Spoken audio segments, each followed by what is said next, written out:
দেবশয়ন একাদশী মাহাত্ম্য। মহারাজ যুধিষ্ঠির বললেন, হে কৃষ্ণ, আষাঢ় মাসের শুক্লপক্ষের একাদশীর নাম কি? এর মহিমাই বা কি, তা আমাকে কৃপা করে বলুন।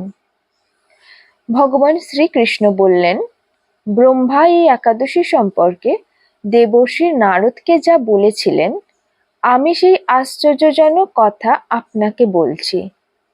শ্রী ব্রহ্মা বললেন, হে নারদ, এ সংসারে একাদশীর মতো পবিত্র আর কোনো ব্রত নেই। সকল পাপ বিনাশের জন্য এই বিষ্ণু ব্রত পালন করা একান্ত আবশ্যক। যে ব্যক্তি এই প্রকার পবিত্র পাপনাশক এবং সকল অভীষ্ট প্রদাতা একাদশী ব্রত না করে তাকে নরকগামী হতে হয়। আষাঢ়ের শুক্লপক্ষের এই একাদশী শয়নী একাদশী নামে বিখ্যাত। শ্রী ভগবান ঋষিকেশের জন্য এই ব্রত পালন করতে হয়।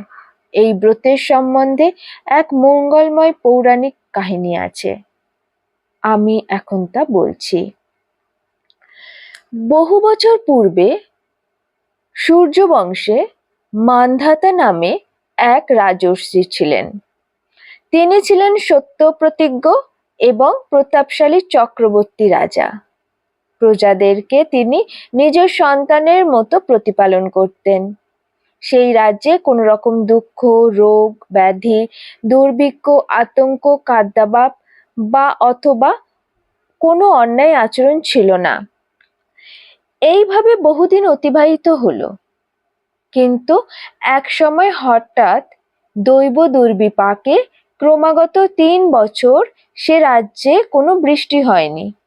দুর্ভিক্ষের ফলে সেখানে দেবতাদের উদ্দেশ্যে দান মন্ত্রে সোয়াহা, সোয়াধা ইত্যাদি শব্দ বন্ধ হয়ে গেল। এমনকি বেদ পাঠও ক্রমশ বন্ধ হলো। তখন প্রজারা রাজার কাছে এসে বলতে লাগলেন, মহারাজ, দয়া করে আমাদের কথা শুনুন। শাস্ত্রে জলকে নার বলা হয়, আর সেই জলে ভগবানের অয়ন অর্থাৎ নিবাস। তাই ভগবানের আর এক নাম নারায়ণ। মেঘরূপে ভগবান বিষ্ণু সর্বত্র বাড়ি বর্ষণ করেন। সেই বৃষ্টি থেকে অন্ন এবং অন্ন খেয়ে প্রজাগণ জীবন ধারণ করেন। এখন সেই অন্নের অভাবে প্রজারা ক্ষয়প্রাপ্ত হচ্ছে। অতএব হে মহারাজ, আপনি এমন কোনো উপায় অবলম্বন করুন যাতে আপনার রাজ্যে শান্তি ও কল্যাণ সাধন হয়। রাজা মান্ধাতা বললেন, তোমরা ঠিক কি বলেছ। অন্ন থেকে প্রজার উদ্ভব, অন্ন থেকেই প্রজার পালন।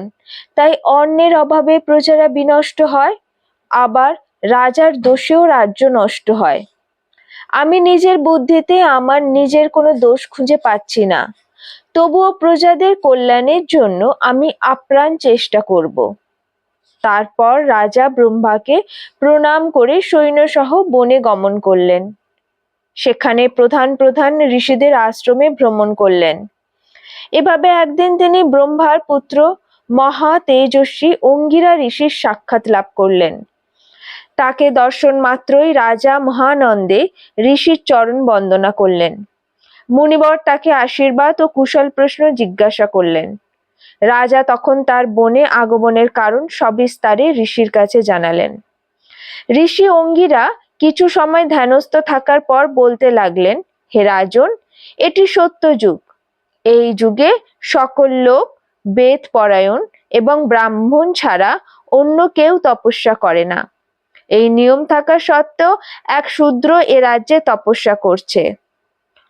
তার এই অকার্যের জন্যই রাজ্যের এই দুর্দশা। তাই তাকে হত্যা করলেই সকল দোষ দূর হবে। রাজা বললেন, হে মুনিবর, তপস্যাকারী নিরপরাধ ব্যক্তিকে আমি কিভাবে বধ করব?